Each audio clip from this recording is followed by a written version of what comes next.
تاریخ کا ایک ایسا واقعہ میں آپ کے سامنے رکھنا چاہتا ہوں حضرت عمر فاروق کی زندگی سے کہ آپ تعجب کریں گے. حضرت عمر فاروق کا بچہ باہر سڑک پر کھیل رہا ہے دوسرے بچوں کے ساتھ. کتنا چھوٹا بچہ تھا, 4-5 سال. اور سامنے آفس ہے بیت المال, اور بیت المال کے ٹریزی کون ہے, خزانچی کون ہے؟ حضرت ابو موسیٰ اشعری رضی اللہ تعالیٰ عنہ. حضرت ابو موسیٰ اشعری, حضرت ابو موسیٰ اشعری باہر نکلتے ہیں بیت المال کے آفس سے, دیکھتے ہیں کہ کچھ بچے باہر کھیل رہے ہیں, اور وہ دکان سے کوئی چیز خرید کر کھا رہے ہیں, لیکن عمر فاروق کا بچہ کچھ نہیں کھا رہا ہے. باہر جب نکلتے ہیں تو 1 درہم پڑا ہے سڑک پر, 1 درہم پڑا ہوا ہے. 1 درہم 1 روپیہ, مان لو آج کے حساب سے 1 روپیہ. 1 درہم زمین پر پڑا ہے, اس کو اٹھا لیا. یہ درہم کس کا ہوگا پتہ نہیں. وہ درہم حضرت عمر فاروق کے بیٹے کو دے دیا, لو بیٹا یہ لو, یہ بچے کوئی چیز کھا رہے ہیں تم بھی کھا لو. بچے نے 1 درہم کھایا نہیں ہے, وہ 1 درہم مٹھی میں باندھ لیتا ہے, مٹھی کو کس کے پکڑ لیتا ہے, اور وہ درہم لے کے آگے بڑھ جاتا ہے اور سیدھے اپنے گھر پہ آ جاتا ہے. وہ درہم لے کر سیدھے اپنے گھر پہ آ جاتا ہے. حضرت عمر فاروق کی نظر جب اس بچے کے اوپر پڑتی ہے, باپ کی نظر پہلی نظر میں پہچان گیا, 1 ہاتھ کھلا 1 ہاتھ بندھا. بیٹے یہ مٹھی کیوں بند ہے, کھولو. جیسی بچے نے مٹھی کھولی تو اس میں سے 1 درہم زمین کے اوپر گر گیا. حضرت عمر فاروق نے وہ 1 درہم اٹھایا, اور اٹھانے کے بعد کہا میرے بیٹے سچ بتاؤ یہ 1 درہم تمہارے پاس کہاں سے آیا؟ بیوی سے پوچھا کہ تم نے دیا؟ کہا نہیں میں نے نہیں دیا. کہا میں نے بھی نہیں دیا. بیٹا کہاں سے آیا؟ کہا بیت المال کے باہر میں کھیل رہا تھا, ابو موسیٰ اشعری کو زمین پر پڑا ہوا ملا چاچا کو, اور ابو موسیٰ اشعری چاچا نے یہ 1 درہم کو اٹھا کر زمین سے مجھے دے دیا کہ اور بچے چیزیں کھا رہے ہیں تم بھی بیٹا کچھ کھا لو. میں نے کھایا نہیں ہے. اے ابو گھر میں 1-2 دن سے چولہا نہیں جلا تو میں نے سوچا کہ 1 درہم میرے گھر میں کام آ جائے گا. حضرت عمر فاروق کہتے ہیں بیٹے تم نے بہت اچھا کیا, یہ درہم لے کر تم گھر آ گئے. پھر وہ 1 درہم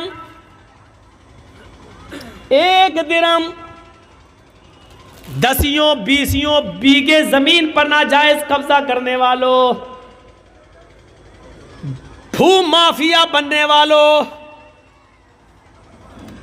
گنڈا گردی کرنے والوں, اس واقعے کی روشنی میں اپنے آپ کو تلاش کرو کہ ہم کون ہیں.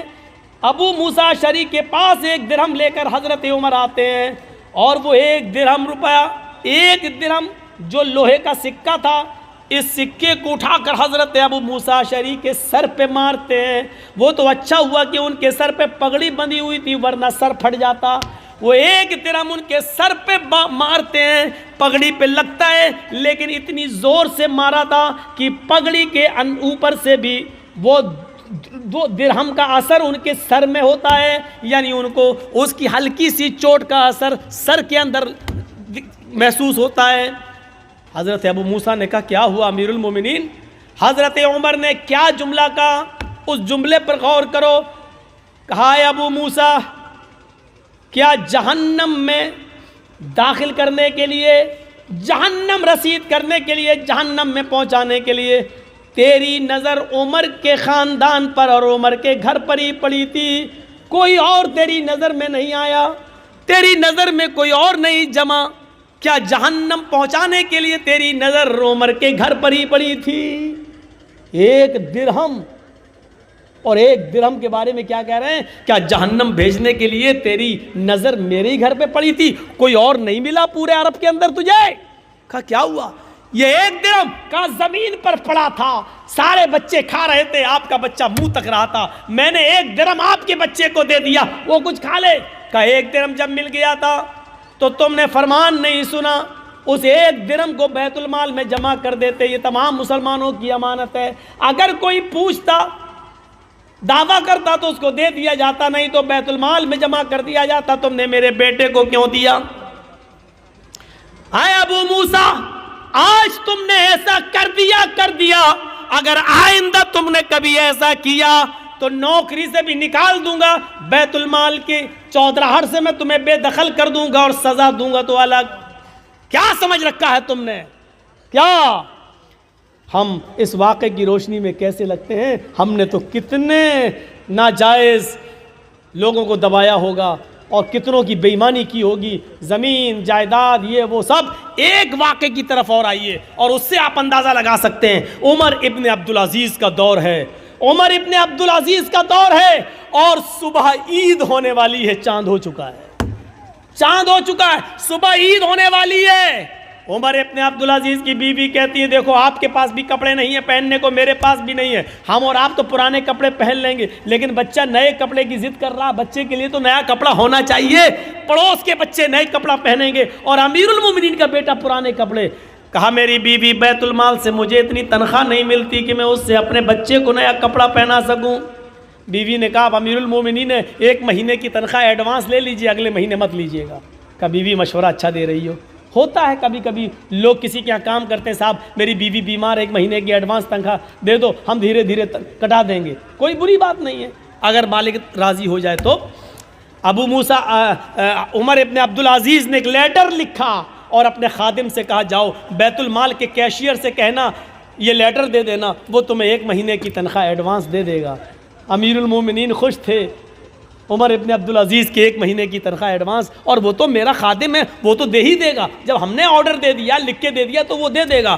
جیسے یہ لیٹر کیشیئر کے ہاتھ میں آتا ہے، اس نے پڑھا خزانچی نے، اس میں لکھا ہے کہ کل عید ہے، میرے بچے کے پاس نئے کپڑے نہیں ہیں پہننے کے لیے، لہٰذا مجھے 1 مہینے کی تنخواہ ایڈوانس دے دو، اگلے مہینے مت دینا، اس مہینے کے اندر کاٹ لینا۔ اس خزانچی نے اس لیٹر کو پڑھنے کے بعد اندر جا کر اسی لیٹر کے پیچھے کچھ لکھ دیا اور لکھنے کے بعد اس کو لفافے میں بند کر کے کہا جاؤ اس کو دے دینا عمر ابن عبدالعزیز کو۔ کہا انہوں نے 1 مہینے کی تنخواہ ایڈوانس منگائی، کہا میں نے اس کا جواب دے دیا ہے، اس کا جواب وہ پڑھ لیں گے، اس کے بعد آپ آنا، اگر اس کے باوجود وہ منگائیں گے تنخواہ مانگیں گے 1 مہینے کی تو میں دے دوں گا، میں نے اس میں کچھ سوال کیا ہے۔ خادم لفافہ لے کر عمر ابن عبدالعزیز کے پاس پہنچتا ہے۔ عمر ابن عبدالعزیز نے کہا کیا اس نے 1000 کیا اس نے 1 مہینے کی تنخواہ ایڈوانس نہیں دی؟ کہا پتہ نہیں، اس لفافے میں کچھ رکھ دیا ہے۔ لفافہ کھولا تو کیا دیکھتے ہیں کہ میرے ہی لفافے میرے ہی لیٹر کے پیچھے کچھ اور لکھا ہے، اس کو پڑھتے اس میں لکھا ہوا ہے عمر ابن عبدالعزیز امیر المومنین، آپ کا حکم سراخوں پر، آپ کو 1 مہینے 5 مہینے 6 مہینے آپ جتنی کہیں اتنی تنخواہ میں دینے کے لیے آزاد ہوں، میں دینے کے لیے تیار ہوں۔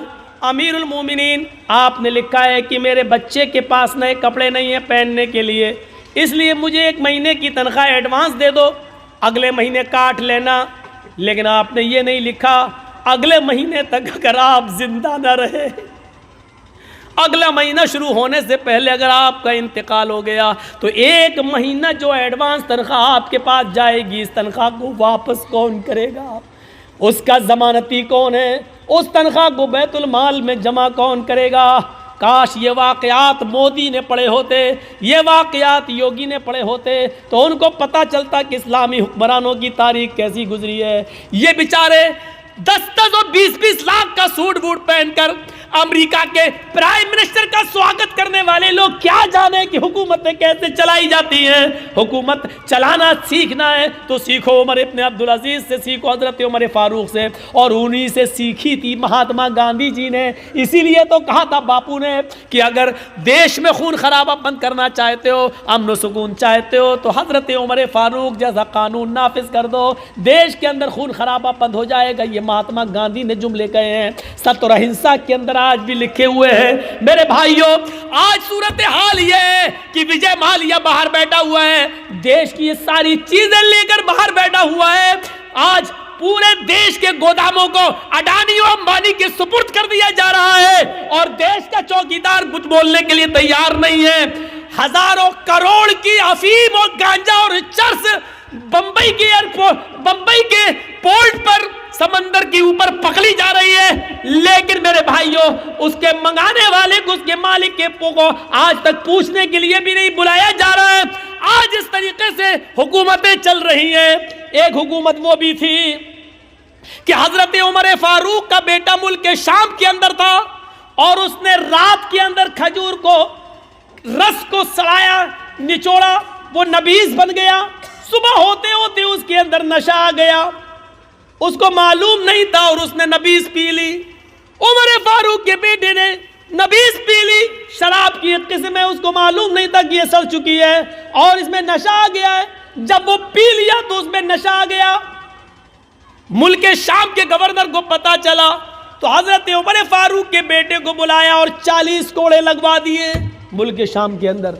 لیکن مدینے میں جب عمر فاروق کو پتا چلا کہ میرا بیٹے نے شراب پی لی اور یہ بھی پتا چلا کہ 40 کوڑے لگ گئے، لیکن اس کے باوجود لیٹر لکھا ہمارے پریاس کو کہ میرے بیٹے کے لیے میں گھوڑا بھیج رہا ہوں اسپیشل، اس گھوڑے سے میرے بیٹے کو جلدی واپس مدینے بھیجا جائے۔ بیٹا خوش تھا کہ میرے ابو نے کوئی ارجنٹ کام کے لیے بلایا۔ جب ہمارے پریاس نے اس اسپیشل گھوڑے سے عمر فاروق کے بیٹے کو بھیجا، بیٹا جب آیا تو اس کو اس کی ماں سے نہیں ملنے دیا، کہا اس کو حراست میں لو۔ حراست میں لے لیا اپنے لخت جگر کو، اپنے بیٹے کو، اور اس کو کہا جلاد سے کہ کوڑے لگاؤ، 40 کوڑے اس کو میرے سامنے مارو۔ بیٹا کہتا ہے امیر المومنین، اے ابو جان، ایک جرم کی 2 بار سزا کیسے؟ 40 کوڑے کی سزا تو میں نے ملک شام میں کھا لی ہے، دھوکے سے نشے والی چیز پی لی، اس کے باوجود میں نے 40 کوڑے وہاں کھا لیے، پھر یہاں کیوں مارا جا رہا ہے؟ کہا پہلا جلاد 10 کوڑے مارے گا، اس کے بعد دوسرا مارے گا، کیونکہ 10 کے بعد وہ تھک جائے گا، پھر جتنی زور سے مار پڑنی چاہیے اتنی زور سے مار نہیں پڑے گی۔ 40 کوڑے دوسرے جلادوں سے پڑوایا۔ بیٹا کہتا رہا ابو جان، ایک جرم کی ڈبل سزا، یہ بے انصافی ہے۔ حضرت عمر کہتے رہے بیٹے مجھے عمر ابن عاص پر بھروسہ نہیں ہے، کہ اللہ کی قسم انہوں نے کوڑے مارے لگوائے، ہاں میں جانتا ہوں کوڑے لگوائے، لیکن میرا دل کہتا ہے کہ عمر ابن عاص نے رعایت برتی ہوگی، جتنی زور سے کوڑے مارنا چاہیے اتنی زور سے نہیں پڑے ہوں گے، اس لیے کہ آپ امیر المومنین کے بیٹے ہیں، عمر فاروق کے بیٹے ہیں، یہ سوچ کر جلادوں نے ہلکے ہلکے کوڑے مارے ہوں گے۔ آج اصلی کوڑے اب پڑیں گے تمہارے اوپر۔ جب اپنوں کو سزا دینے کا رواج تھا تو جرائم بند تھے، جب اپنوں کو بچایا جاتا ہے تو جرائم کا انبار لگتا ہے اور جرائم پیدا ہوتے ہیں۔ سیکھو حکومت ایسے چلتی ہیں۔ آئے عمر ابن عبدالعزیز، آپ کو اگر 1 مہینے کی تنخواہ دے دوں ایڈوانس، اگلے مہینے اگر آپ زندہ نہیں رہے، انتقال ہو گیا، تو 1 مہینے کی یہ تنخواہ واپس کون کرے گا؟ حضرت عمر ابن عبدالعزیز رونے لگے اور اپنی بیوی سے کہنے لگے بیوی، جس امیر المومنین کا کیشیئر اتنا زیادہ امانت دار ہو، اتنا زیادہ اللہ سے ڈرنے والا ہو کہ وہ اپنے امیر کو بھی، اپنے حاکم کو بھی سوال کر رہا ہو، تو مجھے امید ہے کہ انشاءاللہ 1 درہم کی بے ایمانی نہیں ہوگی، میرا بچہ کل پرانے کپڑے ہی پہنے گا۔ 1 مہینے کی تنخواہ میں ایڈوانس نہیں لیں گے، کیونکہ ہمیں یہ معلوم نہیں ہے کہ اگلے مہینے ہم زندہ رہیں گے بھی یا نہیں رہیں گے۔ میرے بھائیوں، یہ واقعات ہمیں جھنجھوڑ دیتے ہیں، یہ واقعات ہمیں جھنجھوڑ دیتے ہیں اندر سے۔ وہ کون سا منظر تھا؟ یہی عمر ابن عبدالعزیز تھے، جن کی بیوی حاملہ تھیں، پیٹ میں بچہ تھا، اور آپ جانتے ہیں ڈاکٹر کہتے ہیں کہ جس کے پیٹ میں بچہ ہو اس عورت کو کھاتے پیتے رہنا چاہیے، کیونکہ ماں جو کھائے گی وہی بچے کو بنے گا۔ لیکن یہاں 4 دن سے ماں کو کچھ نہیں ملا، ڈر ہو گیا کہ یہ بچہ کہیں مر نہ جائے پیٹ میں، ماں کھائے گی تو بچے کو لگے گا، جب ماں ہی بھوکی ہے تو بچہ تو ویسے ہی مر جائے گا۔ عمر ابن عبدالعزیز کی بیوی کہتی ہیں اپنی خادمہ سے، خادمہ تمہارے مالک تو مجھے کچھ دیں گے نہیں، ایسا کرو بیت المال سے میں چلی جاؤ، اور سنو یہ واقعہ جھنجھوڑ دے گا، بیت المال میں چلی جاؤ، ایک پیالہ دودھ وہاں کے خزانچی سے کیشیئر سے لے آؤ، دیکھو اگر میں نے دودھ نہیں پیا کچھ کھایا نہیں تو پیٹ کا بچہ مر جائے گا جو امانت ہے۔ رات کی تاریکی میں خادمہ نکلتی ہے اور بیت المال کے کیشیئر سے کہتی ہے، بیت المال کے خزانچی سے کہتی ہے کہ ایک پیالہ دودھ دے دو، ہماری مالکن عمر ابن عبدالعزیز کی بیوی کو حمل ہے، پیٹ میں بچہ 4 دن سے کچھ نہیں کھایا، بچہ کہیں بھوک کی وجہ سے مر نہ جائے، بچہ اگر مر گیا تو یہ بہت بڑی ذمہ داری ہوگی، ایک پیالہ دودھ دے دو۔ اس نے جلدی سے سنا عمر ابن عبدالعزیز کی بیوی ہیں اور پیٹ میں بچہ ہے اور 4 دن سے کچھ نہیں ملا، تو اس نے سوچا بچہ نہ مر جائے، جلدی سے ایک پیالہ دودھ دے دیا، جاؤ لے جاؤ۔ رات کا تقریباً یہی ٹائم ہوگا 2:30، عمر ابن عبدالعزیز اٹھ چکے تھے، کنویں کے پاس بیٹھ کر وضو بنا رہے تھے، انہوں نے دروازہ کھلتے ہوئے دیکھا۔ تھوڑی دیر کے بعد دیکھتے ہیں کہ ایک عورت ہماری خادمہ چادر میں کچھ چھپائے ہوئے چلی آ رہی ہے۔ عمر ابن عبدالعزیز نے دیکھا کہ وہ میری بیوی کے کمرے میں چلی گئی۔ یہ پیچھے سے کمرے میں جاتے ہیں تو کہتے ہیں کہ تم کون؟ کہ میں آپ کی خادمہ۔ کیا دے رہی ہو میری بیوی کو؟ کیا دیکھتے ہیں کہ میری بیوی کے ہاتھ میں دودھ کا پیالہ ہے۔ عمر ابن عبدالعزیز نے کہا تمہیں اس ذات کی قسم جس کے قبضے میں ہم تم دونوں کی جان ہے، جب تک مجھے حساب نہ دے دو کہ یہ دودھ کہاں سے آیا میں تمہیں پینے کی اجازت نہیں دیتا۔ عمر ابن عبدالعزیز کی بیوی نے دودھ کا پیالہ روک لیا، کہا امیر المومنین میری نیت پہ شک مت کریے، 4 دن سے صرف پانی پی رہی ہوں، کھانے پینے کو کچھ نہیں ہے، آپ کی امانت میرے پیٹ میں پل رہی ہے، اگر یہ بھوکی رہ گئی، اگر مجھے کچھ نہیں ملا تو اس کی بھی پرورش نہیں ہوگی اور یہ پیٹ میں مر جائے گا، اس لیے میں نے ایک پیالہ دودھ بیت المال سے منگوا لیا۔ فرمایا میری بیوی بیت المال کے ایک پیالہ دودھ کو لینے کے لیے ہمیں بیت المال کے سارے مسلمانوں کو جمع کرنا پڑے گا، جب وہ ہمیں خوشی خوشی اجازت دے دیں کہ ایک پیالہ دودھ تم اپنی بیوی کو دے سکتے ہو تب تمہارے لیے جائز ہوگا، بنا ان کی اجازت کے ہم تمہیں دودھ نہیں دے سکتے۔ کہ امیر المومنین آپ نے اتنے دن خدمت کی ہے، کیا آپ کو اجازت نہیں دیں گے؟ دیکھیے مجھے ڈر ہے کہ یہ بچہ کہیں مر نہ جائے، اس لیے مجھے پینے کی اجازت دیجیے۔ اچھا چلیے ادھار ہی صحیح، جب آپ کو تنخواہ ملے گی تو ایک پیالہ دودھ وہاں واپس کر دیا جائے گا۔ عمر ابن عبدالعزیز کہتے نہیں یہ بنا اجازت کے دودھ لیا گیا ہے، اس لیے اس کو بھی لینے کے لیے اجازت لینا پڑے گی، یہ دودھ یہاں لاؤ۔ جب چھیننے لگے تو بیوی دینا نہیں چاہ رہی تھی اور قسم دے کر کہتی ہے آپ کو اللہ کا واسطہ ایک پیالہ دودھ پی کر اس بچے کی جان بچا لینے دیجئے مجھے۔ عمر ابن عبدالعزیز نے دودھ کا پیالہ چھین کر دونوں ہاتھ اس کے چھوڑ دیے اور چھین ہی لیا اور اپنے ہاتھ میں لینے کے بعد کہا ہرگز نہیں۔ کہا امیر المومنین پھر آپ یقین کر لیجئے کہ یہ بچہ مر جائے گا، یقین کر لیجئے کہ یہ بچہ مر جائے گا۔ عمر ابن عبدالعزیز نے کہا اگر یہ پیالہ تمہیں دے دوں تو؟ کہا پھر اس بچے کے بچنے کی امید ہے۔ عمر ابن عبدالعزیز کہتے ہیں آنکھوں میں آنسو آ گئے، کہتے میری بیوی مسلمانوں کی امانت میں خیانت کر کے ایک پیالہ دودھ تمہیں دے کر پلا دیا جائے اور اس کو پی کر یہ بچہ زندہ ہے، یہ بچہ زندہ رہ سکتا ہے تو اپنے اس پیٹ کے بچے سے کہہ دو کہ مجھے تیری زندگی نہیں چاہیے، اپنے اس پیٹ کے بچے سے کہہ دو کہ مجھے تمہاری زندگی نہیں چاہیے۔ بیوی پیٹ میں بچہ مرتا ہے تو مر جائے، مجھے اس بچے کی موت گوارا ہے لیکن امانت میں خیانت گوارا نہیں ہے، ایک پیالہ دودھ کی بے ایمانی ہمیں قبول نہیں ہے۔ گئے اور بیت المال میں وہ دودھ جمع کر کے بیت المال کے کیشیئر کو نوکری سے ہٹا دیا کہ تم نے میری اجازت کے بغیر یہ دودھ کیسے دیا۔ ان واقعات کی روشنی میں ہم کیسے لگ رہے ہیں، اور ان واقعات کی روشنی میں ہم تو چھوڑو مودی اور یوگی کیسے لگ رہے ہیں، ان واقعات کی روشنی میں میرے بھائیو ہم سب تصور کریں، ہم سب دیکھیں، ہم سب سیکھیں، ہم سب جانیں۔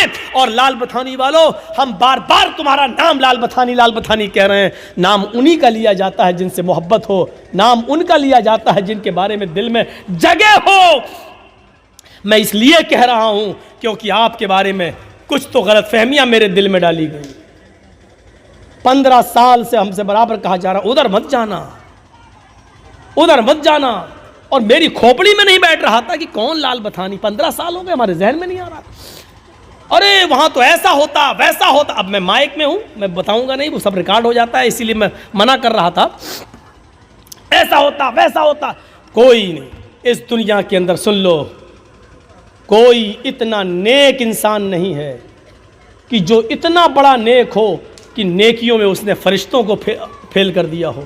کوئی اتنا بڑا نیک بھی نہیں ہے کہ اس کی عبادتیں اتنی زیادہ ہوں کہ اس نے فرشتوں کو سے آگے نکل گیا ہو. اور اس دنیا میں کوئی اتنا گناہ گار بھی نہیں کہ گناہوں میں اس نے ابلیس سے بھی وہ آگے بڑھ گیا ہو.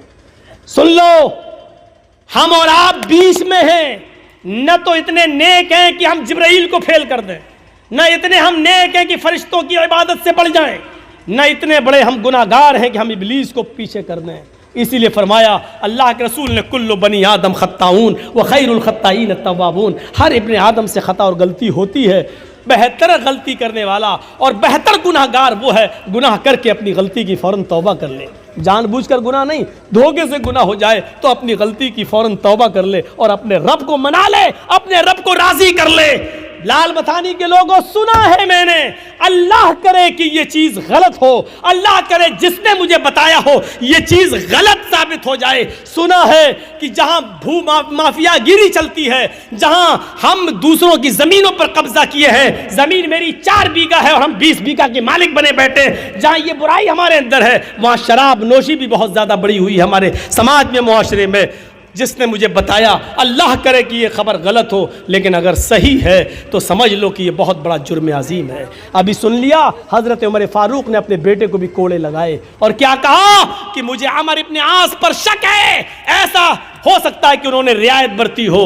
میرے بھائیوں، شراب اتنا بڑا جرم عظیم ہے.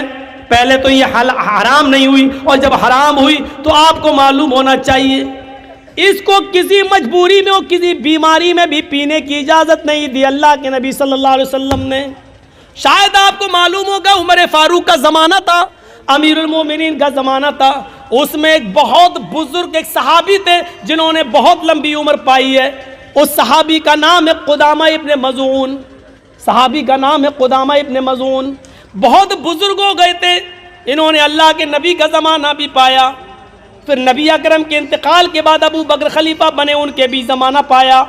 ابو بکر کے بعد عمر فاروق آئے تو عمر فاروق کا بھی زمانہ انہوں نے پایا. عمر فاروق کے دور خلافت میں یہ کافی بوڑھے ہو گئے تھے، بہت کمزور ہو چکے تھے. یہ اپنے بچوں کے سہارے اٹھتے تھے اور چلتے تھے، مسجد میں جاتے تھے. کبھی کبھی جب طبیعت ٹھیک ہوتی تھی تو لاٹھی کا سہارا لے کر مسجد میں اپنے آپ پہنچ جاتے تھے، لیکن چلتے تھے لاٹھی لے کر ہی. ایک رات میں ان کو بہت شدید درد ہوا اور اس درد نے اس بزرگ صحابی کو کی نیند حرام کر دی. کروٹ تک بدلنے میں بے چینی ہو رہی تھی، درد سے کراہ رہے تھے. لیکن سوال یہ کہ رات میں طبیب کون ملے گا، حکیم کون ملے نہیں تھا. تو گھر میں پرانے زمانے کی ایک شراب کی بوتل رکھی ہوئی تھی. کسی نے کہا، قدامہ ابن مظعون سے، گھر میں کسی فرد نے کہا کہ ایک کام کریے ابو، یہ تھوڑی سی شراب آدھی بوتل پی لیجئے، اتنی پی لیجئے کہ آپ کو نیند آ جائے. ہوتا ہی ہے، آدمی جب درد سے کراتا ہے تو ڈاکٹر ٹیبلیٹ دے دیتا ہے، نیند کی گولی دے دیتا ہے، وہ آپ کھا لیجئے سو جائیں گے. یاد رکھنا، نیند کی گولی کھانا اور شراب پینا دونوں ایک درجے میں داخل ہے. لیکن ڈاکٹر جب نیند کی گولی تجویز کر دے تو جتنے پاور کی لکھے گا اتنے پاور کی دوا آپ استعمال کر سکتے ہیں بطور دوا کے. شریعت اس بات کی اجازت دیتی ہے. ڈاکٹر نے لکھا ہے ہلکے پاور کی 0.25 اور ہم کھا رہے ہیں 0.5 یعنی ڈبل پاور کی، تو آپ یہ شراب پی رہے ہیں، یہ جرم ہے، پھر آپ کا، پھر گناہ گار ہیں آپ. ڈاکٹر اگر آپ کو لکھ رہا ہے 54 بھر کی اور آپ کھا رہے ہیں 98 بھر کی، تو اس کا مطلب یہ ہے کہ آپ شراب پی رہے ہیں. ڈاکٹر کے مشورے کے مطابق، ڈاکٹر وہ بھی MBBS MD ڈاکٹر جو دواؤں میں ماہر، جھولا چھاپ نہیں جو سائیکل لے کے دوڑتے رہتے ہیں اور خود مریض ڈھونڈتے ہیں، ان کا یہ نہیں، ان کو تو خود ہی نہیں معلوم ہوتے کہ کون سے پاور کی دوا استعمال کی جائے۔ تو قدامہ ابن مظعون کو کسی نے کہا کہ آپ شراب پی لیجئے، اتنی پی لیجئے کہ آپ کو نیند آ جائے، کیونکہ مجبوری ہے، آپ درد سے کراہ رہے ہیں، آپ کم سے کم آرام سے سو جائیں گے۔ قدامہ ابن مظعون نے سوچا کہ ہاں چلو مجبوری ہے، درد کی وجہ سے، ہم کوئی شرابی تھوڑی ہیں، حرام ہو چکی ہے، لیکن درد ہو رہا ہے تو بطور دوا کے ہم اس کو استعمال کر لیتے ہیں۔ تو قدامہ ابن مظعون نے بڑھاپے میں تھوڑی سی شراب پی لی، اتنی پی لی کہ ان کو نیند آ گئی۔ دھیرے دھیرے یہ خبر ابو ہریرہ کو پتہ چلی، ابو ہریرہ رضی اللہ تعالیٰ عنہ کے ذریعے دوسرے صحابہ کو پتہ چلی، پھر دوسرے صحابہ کے ذریعے صبح ہوتے ہوتے شام ہوتے ہوتے یہ خبر حضرت عمر فاروق کو مل گئی۔ حضرت عمر فاروق کو ملی کہ قدامہ ابن مظعون نے اس بزرگی میں شراب پی لی۔ صبح ہوئی، دوسرا تیسرے دن ان کو بلایا گیا، اپنے بیٹے، ان کے اپنے بیٹے سہارا دے کر آئے۔ قدامہ ابن مظعون عمر فاروق کے سامنے کھڑے ہیں اور دیکھیے تم تو تندرستی میں شراب پیتے ہو، قدامہ ابن مظعون بوڑھے ہیں اور بیماری میں شراب پی لی تھی۔ حضرت عمر فاروق نے کہا ہے قدامہ میں نے سنا ہے کہ تم نے شراب پی ہے پرسوں۔ قدامہ ابن مظعون کہتے ہیں ہاں آپ نے صحیح سنا ہے، لیکن آپ نے شاید یہ نہیں سنا کہ میں نے کس وجہ سے شراب پی۔ رات میں کوئی حکیم نہیں ملا اور درد نے مجھے بے چین کر دیا تھا، تو میں نے سونے کے لیے نیند آ جائے اور درد سے مجھے چھٹکارا مل جائے، اس لیے میں نے اتنی شراب پی لی تھی۔ حضرت عمر فاروق نے ایک میٹنگ بلائی اور کہا تم لوگ بہت سے صحابہ اللہ کے نبی کے زمانے میں بھی موجود تھے، آج مجھے یہ بتاؤ کیا اللہ کے رسول نے کبھی کسی صحابی کو مجبوری میں بھی، کسی بیماری میں بھی شراب پینے کی اجازت دی ہے؟ اگر ایک واقعہ مجھے مل جائے کہ بیماری میں کسی کو شراب پلائی ہو تو میں قدامہ ابن مظعون کو چھوڑ دوں گا، لیکن کسی بھی صحابی نے جواب نہیں دیا۔ سب نے کہا کہ مجبوری میں بھی اور بیماری میں بھی اللہ کے نبی نے کسی کو شراب پینے کی اجازت نہیں دی۔ کہا قدامہ تمہیں سزا ملے گی اور 40 کوڑے تمہیں پڑیں گے۔ قدامہ ابن مظعون تیار ہو گئے، ٹھیک ہے پھر ماریے۔ بڑھاپے میں جو آدمی خود کھڑا ہونے کے لائق نہ ہو، ان کے بیٹے ان کو کھڑا کر دیتے ہیں۔ ابو ہریرہ اور دوسرے صحابہ کہتے ہیں امیر المومنین، ایک بزرگ آدمی کو، ایک بوڑھے آدمی کو جو اپنے پیروں کے بل خود کھڑا ہونے کے لائق نہیں ہے، ایسے آدمی کو آپ سزا کیسے دے سکتے ہیں؟ ان کو معلوم نہیں تھا مجبوری میں پیے۔ حضرت عمر کہتے ہیں ابو ہریرہ اپنی بات اپنی پاکٹ میں رکھو، یا مجھے مجبوری میں شراب پینے کی کوئی دلیل دے دو کہ اللہ کے رسول نے کبھی کسی کو بیماری میں شراب پینے کی اجازت دی ہو، اور جب تک یہ دلیل نہیں دو گے میں کسی کی بات نہیں مانوں گا۔ تو پھر میٹنگ ہوتی ہے اور اس میٹنگ میں یہ ہوتا ہے، آئے امیر المومنین، سارے صحابہ کہتے ہیں امیر المومنین ایک بات ہے، سزا ملنی چاہیے ان کو، چلو میں بھی کہتا ہوں مارو، لیکن ابھی یہ بیمار ہیں، ابھی چلنے کے لائق نہیں ہے، بستر پر بیٹھ کر نماز پڑھ رہے ہیں، دوا ان کی چل رہی ہے، ہفتہ 10 دن کی ان کو مہلت دے دو، تھوڑی سی طاقت ان کے اندر آ جائے، جب یہ اپنے سے لاٹھی لے کر چلنے لگے تب ان کو 40 کوڑے مار دینا۔ ابھی بیچارے چلنے کے لائق نہیں ہے، کل تو ان کو درد ہی ہو رہا تھا اور آج یہ بیچارے اپنے بچوں کے سہارے پر کھڑے ہو کر یہاں تک آئے ہیں۔ حضرت عمر فاروق نے کہا سوری، میں تمہاری اس پیشکش کو بھی نہیں مان سکتا، مان لو میں نے ان کو 10 دن کی مہلت دے دی، 15 دن کی مہلت دے دی، ایک مجرم میرے سامنے کھڑا ہے اور میں نے ان کو 20 دن کی 10 دن کی مہلت دے دی، لیکن اس مہلت سے پہلے میں ہی انتقال کر جاؤں تو کل قیامت کے دن میں اپنے رب کو کیا جواب دوں گا؟ جب میرا رب کل مجھ سے پوچھے گا مجرم مل گیا تھا پھر تم نے سزا کیوں نہیں دی، اس کی سزا کو ملتوی کیوں کر دیا؟ یہ سزا آج ہی ملے گی۔ اور پھر حضرت عمر فاروق نے 2 لوگوں کے سہاروں پر حضرت قدامہ ابن مظعون کو کھڑا کر دیا اور اسی بیماری کے اندر ان کو 40 کوڑے مارے گئے۔ 40 کوڑے پڑنے کے بعد قدامہ ابن مظعون کی ہڈیاں اتنی کمزور ہو گئی کہ پھر وہ 1 سال 1.5 سال 2 سال جتنے دن زندہ رہے پھر وہ لیٹرین بستری پہ کیا کرتے تھے، پھر وہ کھانا بستر پہ کھایا کرتے تھے، پھر وہ پوری زندگی بستر سے اٹھ نہیں سکے اور مسجد میں نماز پڑھنے نہیں جا سکے. ان کی پھر پوری زندگی کی نمازیں مسجد کے اندر ہی، گھر کے اندر بستر پہ ہوئی، اور ان کے گھر والوں نے ان کو اسی بستر پر لیٹرین کرائی ہے، پھر اسی بستر پر ان کا انتقال ہوتا ہے. یہ سب کچھ برداشت کر لیا، لیکن حضرت عمر فاروق نے ان کی سزا ملتوی نہیں کی. آپ اندازہ لگا سکتے ہیں، ایک بوڑھے آدمی کو بھی سزا دی گئی، 40 کوڑے مارے گئے، جبکہ اس نے بیماری میں اور مجبوری میں اور درد کی وجہ سے شراب پی، لیکن قدامہ کو بھی سزا دی جاتی ہے. میرے بھائیوں، پھر ہم تو نوجوانی کے عالم میں شراب پی رہے ہیں، ہم کہاں ہیں؟ ہماری حیثیت کیا ہے؟ 3:05 ہو چکے ہیں میرے بھائیوں. کل کا میرا پروگرام حیدرآباد، اور حیدرآباد سے بائی روڈ پھر جانا ہے مجھے 200 کلومیٹر کرنول، ڈسٹرکٹ کرنول میں، وہاں میرا پروگرام ہے. باگڈورا بھی مجھے جانا ہے، میری 10 بجے کی فلائٹ ہے. میرے بھائیوں، اس صورت میں آپ کے پاس پہنچا ہوں. اللہ سے دعا کیجئے کہ بار الہ ہمیں جب تک زندہ رکھ، تقوی کے ساتھ اسلام پر زندہ رکھ، اور جب ہمارا خاتمہ ہو تو ایمان پر ہمارا خاتمہ فرما. کیا ہے یہ؟ ڈریم 11. یہ ڈریم 11 کیا؟ دیکھیے، جو چیز ہم خود نہیں جانتے ہیں یہ ہوتی کیا ہے، تو اس کے کسی بھی قسم کا جوا ہو، جوا سارے کے سارے حرام ہے یار. اس وقت پوچھنا کیا ہے؟ اگر شرط لگا کر کھیل رہے ہیں آپ، دو پارٹی بھی اگر کھیل رہی ہے، چلو 500 روپے تم دو، 500 ہم دیں، جو جیتے گا اس کو 1000 دے دیا جائے گا. یہ بھی جوا ہے، یہ بھی جوا ہے. یہ تو بہت بڑی چیزیں ہیں. اب چھوڑیے، ہم رائٹنگ کی سمجھ میں نہیں آ رہی، تو اب تھوڑا سا جانے دیجیے، جلدی میں ہیں، ہم لوگ نکلیں گے. ہم اللہ سے دعا کرتے ہیں کہ بار الہ جب تک ہم زندہ رہیں اسلام پر زندہ رکھنا، خاتمہ ایمان پر فرمانا. وما علینا الا البلاغ المبین، وآخر دعوانا الحمد للہ رب العالمین. السلام علیکم ورحمۃ اللہ وبرکاتہ. بھائی یہ کوئی صاحب ہے جو کتنا ہے؟